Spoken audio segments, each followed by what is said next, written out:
Hello, Boss Monsters. I'm Johnny O'Neill. And I'm Chris O'Neill. And we're here today because we're so excited about the Kickstarter for Super Boss Monster 2. We love the response that we've seen to this Kickstarter. We've heard people say that this is the most fun Boss Monster ever, and we can't wait to get into your hands. Johnny and I co-designed the original Boss Monster way back in 2012 when we were this tall. We've seen it come a long way, and there's been numerous expansions. Of course, the transition over to Super Boss Monster last year. We asked you for your questions about the line, and you guys delivered. So we're going to spend a little bit of time today talking about your questions and going into a little bit on the future of the brand. Question 1. What are some ideas for Boss Monster or Super Boss Monster that have gotten scrapped along the way? Oh man, so many. I mean, with over, 5 big box games now and many mini box games, we've gone through a lot of ideas. I can remember Johnny nixing one of the ideas I was most excited about for Boss Monster 2, which was instead of just one Boss Monster level, you would have an overworld level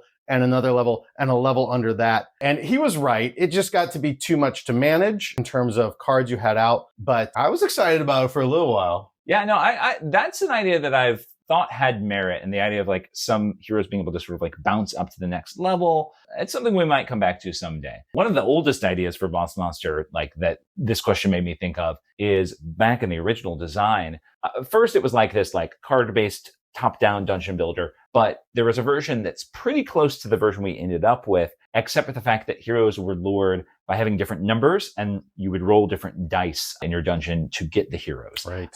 Very like Catan style. And so it is funny that we're back to dice after all these years. It always comes back to dice. One question we got was why the jump from Super Boss Monster 1 to Super Boss Monster 2? And I think what they were getting at here was the old Boss Monster pattern of a standalone box with a miniature shuffle-in box and another standalone box and so on. So why do we do that, Johnny? Why the two standalone editions right after each other? Why two in a row? Well, part of it was we had an idea that we thought was big enough for a big box. We couldn't really do the dice and everything like that in a small box and have it cost less than a big box one. So that just made more sense. Yep. It's also the case that, like, originally we went Boss Monster, Tools of Hero Kind, Boss Monster 2. And in this case, Super Boss Monster, kind of the equivalent of Tools of Hero Kind, that many cards and then some, became part of that last Kickstarter. Yeah. And so a lot of those ideas that we had are already out there and already in people's hands. It's also the case that in general, the larger expansions that are standalone are just more accessible to people, sell better overall.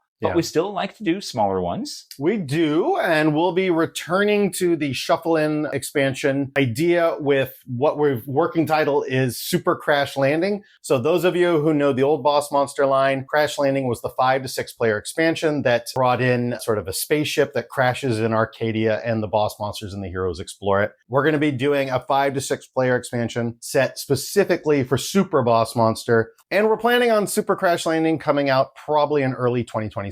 All right, so our next question was actually asking for more alien artifact cards. So that's covered by the Super Crash Landing answer. Yeah. And then after that, there's a question about whether we do anything else like Vault of Villains, an expansion that's specifically designed to help you merge older sets, combine different mechanics, things like that. And we actually are already delivering that in this Kickstarter through the combo pack. We always try to make sure that all of our mechanics can harmoniously interact with one another, but it is helpful sometimes to have cards that specifically are designed to kind of stitch together particular mechanics. Yeah. And the combo pack that is included in the family pledge and above here, or is available as an add-on, will do just that for Super Boss Monster 1 and 2 and some of the older mechanics. A question we frequently get, and one we got on this campaign as well, is when are we doing a Boss Monster video game? Either a port based on the board game or an RPG or some other game based on the property? And the answer is we're always thinking about it. Obviously, Johnny and I both grew up on video games, the golden age of video games. It's why we made Boss Monster to begin with. We love the ideas that we could sort of put into a video game of Boss Monster,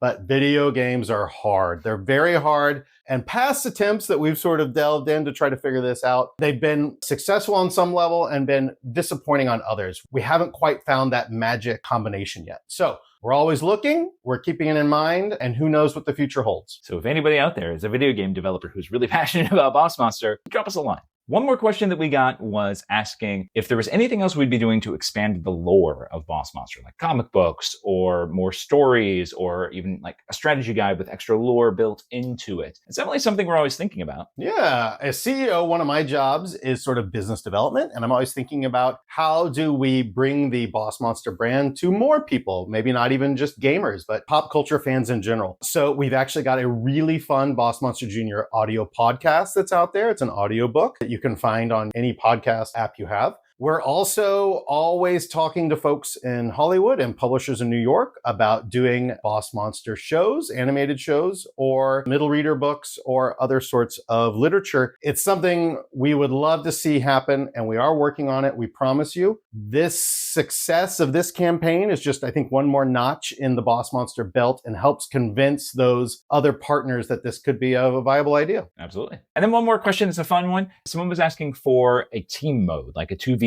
or a 3v3. Team mode. Well, you're the original designer of Boss Monster. What do you think of that idea? I mean, I like the idea. I've like played similar modes in other games and enjoyed them. I don't know why we've never thought about it. Maybe it just didn't seem evil enough for Boss Monster. Yeah, I mean, there can be only one Boss Monster. That's right. Ultimately. Well, we'll explore that in the future. Yeah, maybe so. All right. Thanks so much for backing this campaign and for listening to us talk about this game that we're so excited about. Yeah, and let us take a moment to thank all of the folks at Brotherwise who made this happen. The great pixel artists, the graphic designers, our team, Jillian, Matt, and Hayden, who have worked on this all along. Hayden was the designer of the new dice mechanics in Super Boss Monster 2 and the development lead for the testing of the game. You can thank him for the fun new stuff that Super Boss Monster has. And Jillian and Matt have been answering your questions along with John, our customer service rep. And anything you have, you can send through the Kickstarter message boards or via the comments, and we'll get to it as soon as we can. Thanks so much. And here's to an exciting final week.